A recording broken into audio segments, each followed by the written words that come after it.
Following a video exploring An American Tail, an 80s animated Don Bluth movie heavily involving mice, this video explores The Secret of NIMH, an animated 80s Don Bluth movie heavily involving mice, adapted from Robert C. O'Brien's novel, Mrs. Frisby and the Rats of NIMH. This 1982 feature features Mrs. Frisby, yes, the film changed her name, who discovers her son requires 3 weeks of rest to avoid death, despite her family needing to leave their home urgently before then. Thanks to this clear conflict, an intelligent, complex, unpredictable narrative capably and openly exploring advanced, sinister themes such as scientific experiments, political friction, violence, and death, all the while incorporating intriguing fantasy elements gradually emerges. Bursts of charming humour and wholesomeness are strategically included to offer the young target audience respite from the generally dark tone, themes and narrative, which are further complemented by the multifaceted, significant cast.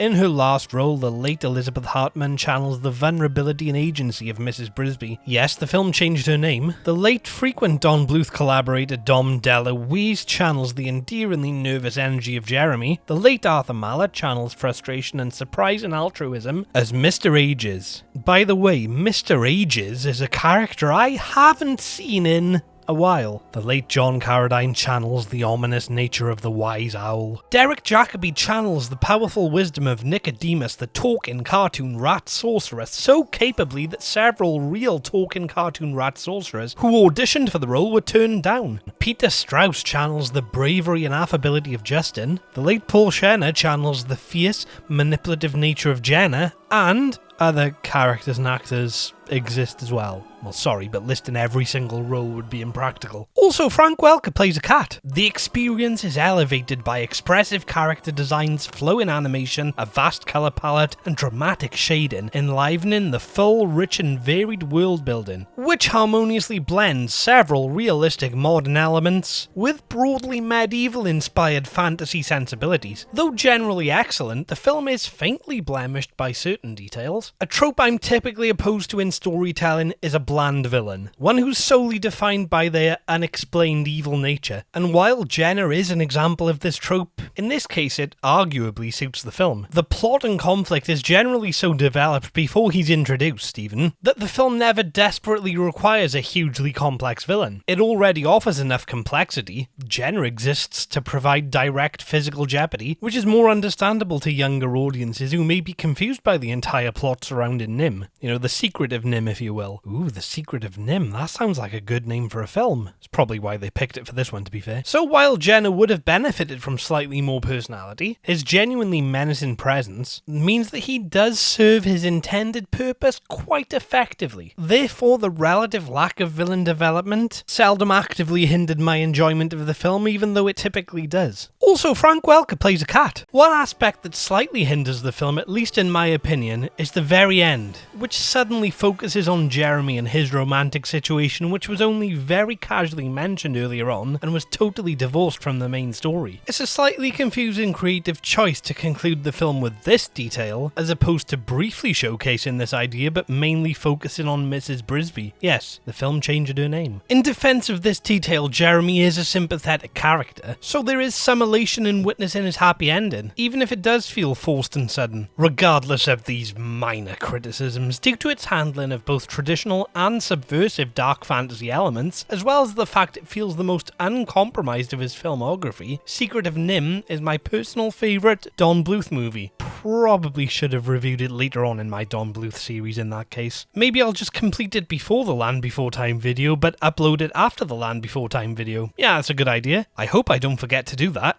Oops, I forgot to do that. The Secret of NIMH earns a personal rating of 9.5 out of 10, and as with many celebrated family-targeted works mentioned on this channel, adult fans of animation, especially those also interested in dark fantasy, are invited to visit or revisit this one. Sadly, certain promotional images wholly disservice this intelligent, visually rich, character-driven, intricately plotted, imaginative tale, accompanied by Jerry Goldsmith's flavoursome theatrical score. by misrepresenting it as an overly saccharine generic children's affair. On Amazon UK, the film is currently available with a free MGM Prime Video trial. Reasonably priced physical copies are available on eBay, and in some territories it may even be available on streaming. Thanks for watching, and if I don't see you next time, I'll assume you're a rat who gained hyperintelligence and is now prioritising survival over watching my videos, which I think is a bit selfish of you, I have to say. Also, Frank Welker plays a cat. Dream by night, wish by day,